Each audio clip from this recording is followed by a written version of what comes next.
लेकिन फिक्र की शुरुआत ट्रंप की नोबेल वाली नाराजगी से। उन्होंने कहा है कि मुझे शांति का नोबेल नहीं मिला है, शांति का ठेकेदार मैं नहीं हूं।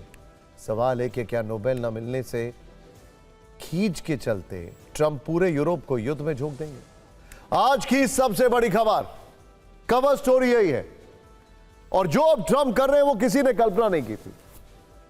देखिए, इन सबसे शायद अमेरिका के लोगों को फर्क नहीं पड़ता है, इसीलिए ट्रंप ये सब कर रहे हैं। आज फिक्र की शुरुआत उस खबर से जिसमें खुद को नोबेल शांति पुरस्कार का सबसे बेहतर कैंडिडेट बताने वाले एक राष्ट्रपति की युद्ध की लालसा भी है और धमकी भी है। आज ही 20 जनवरी के दिन एक वर्ष पहले डोनाल्ड ट्रंप अमेरिका के 47वें राष्ट्रपति बने थे, लेकिन एक वर्ष में ही ट्रंप ने ग्लोबल ऑर्डर में उथल पुथल मचा दी है। ऐसा लग रहा है जैसे ग्लोब को ऐसे घुमा दिया उन्होंने। ट्रंप ने अब से कुछ घंटे पहले खुद को टैरिफ किंग बताया। हमें पता है ट्रंप ने टैरिफ का इस्तेमाल एक हथियार की तरह किया है, पूरी दुनिया यह जानती है। अब उनके जिद्दी तेवरों से दुनिया हैरान है। जैसे कोई बच्चा खिलौने के लिए जिद करता है, उसी तरह डोनाल्ड ट्रंप लगातार शांति के नोबेल पुरस्कार के लिए जिद करते आ रहे हैं। अभी भी यह जिद जारी है। ट्रंप ने नॉर्वे के प्रधानमंत्री जोनास गेहर स्टोर को लंबा लेटर भेजा है। इस लेटर में शांति की भाषा नहीं है। उन्होंने कहा है कि शांति की ठेकेदारी सिर्फ उनकी नहीं है।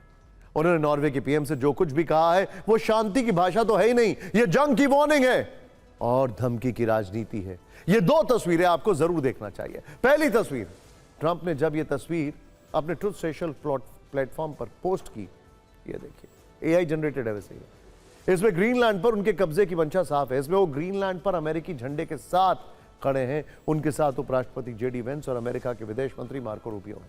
यानी ट्रंप ने संदेश दिया है कि वो बहुत जल्द ग्रीनलैंड पर कब्जा करने वाले। ये वही ट्रंप है जिन्होंने गाजा को लेकर एक बड़ा एआई वीडियो भी सर्कुलेट किया था, याद है आपको? सोचिए,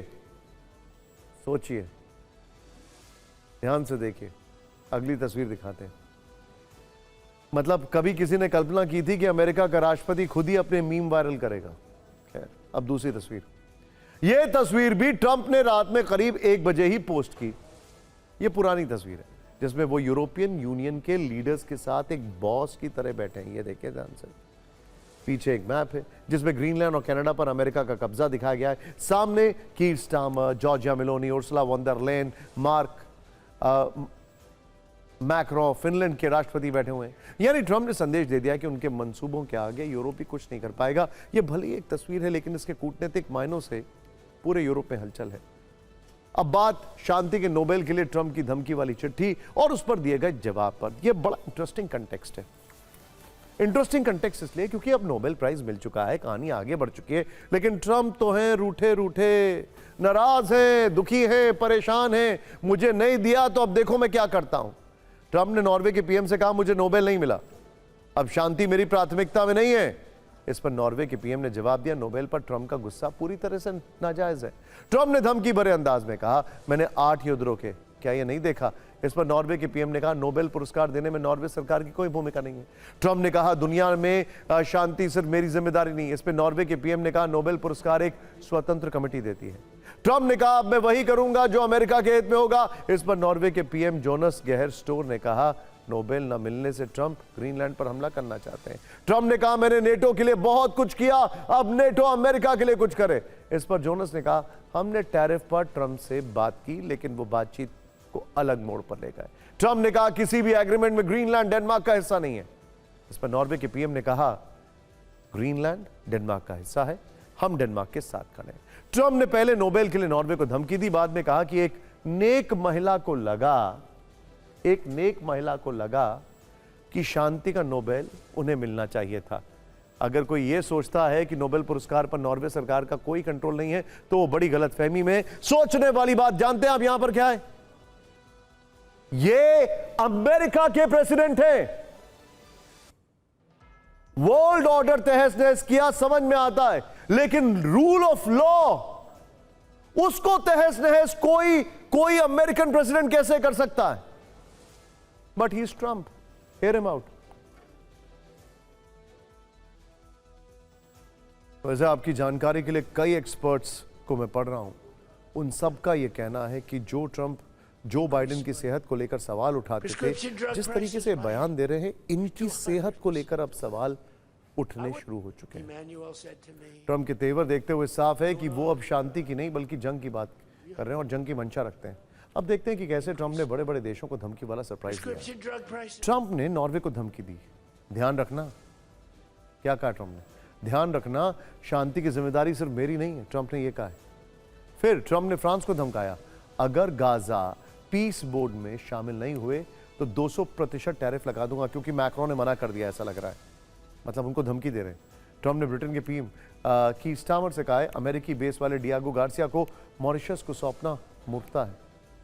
ट्रंप ने चलते फिरते डेनमार्क को फिर धमका दिया, ग्रीनलैंड अमेरिका का है, इसे लेकर रहेंगे। डोनाल्ड ट्रंप फ्रांस के राष्ट्रपति इमैनुअल मैक्रोन पर लगातार बरस रहे हैं, उनका मजाक उड़ा रहे हैं, यहां तक कि उन्होंने राष्ट्रपति पद की गरिमा को ही ताक पर रख दिया।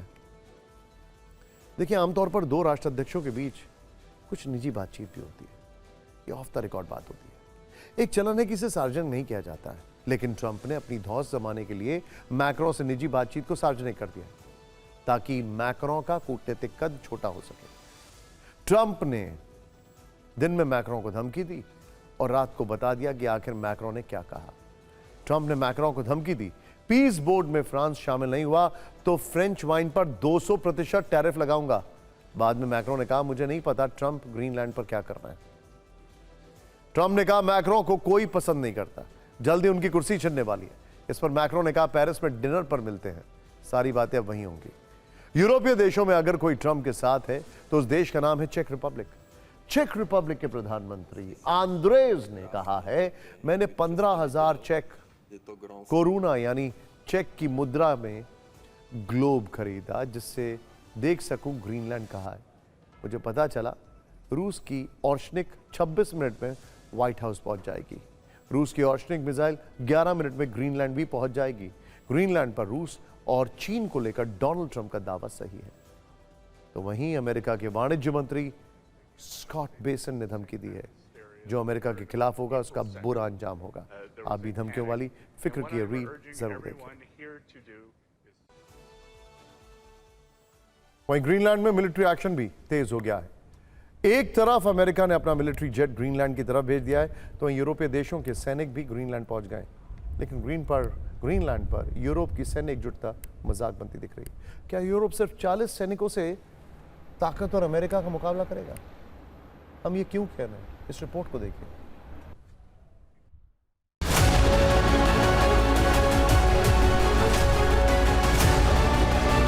इस वीडियो को गौर से देखिए।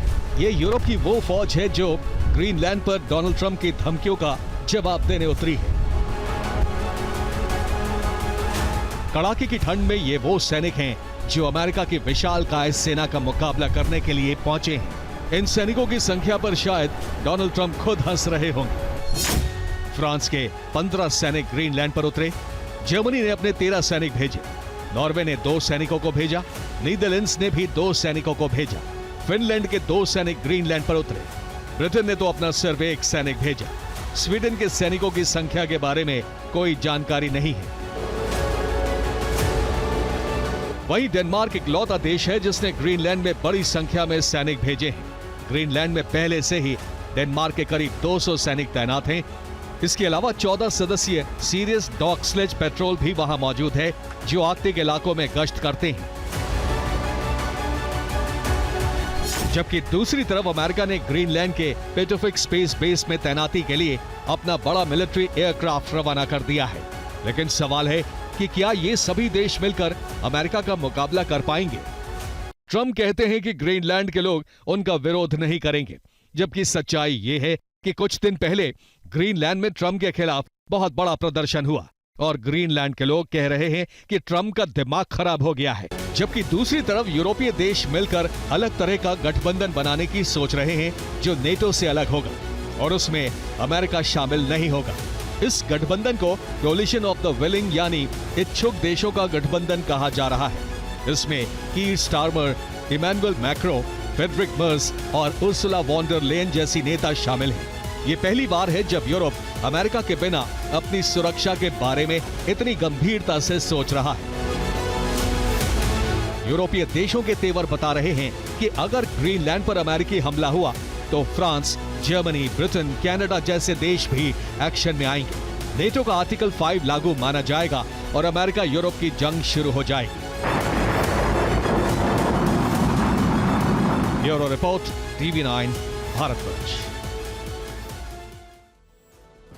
इस बीच आपको एक और बड़ा महत्वपूर्ण अपडेट दे देते हैं। एक तरफ ट्रंप ने अपने टैरिफ से दुनिया भर में हाहाकार मचा रखा है, तो दूसरी तरफ यूरोपियन यूनियन की प्रेसिडेंट उर्सुला वॉन डर लीन, जो कि हमारी स्पेशल गेस्ट है 26 जनवरी पर, उन्होंने कहा है कि वो अगले हफ्ते भारत आ रहे हैं। भारत के साथ एक ऐतिहासिक डील होने जा रही है। उन्होंने इसे मदर ऑफ ऑल डील्स कहा है। इससे भारत और यूरोप के 200 करोड़ लोगों को फायदा है। पहले आप उनका बयान सुनिए, फिर आपको असीम मुनीर का मौलाना वाला कैरेक्टर दिखाएंगे।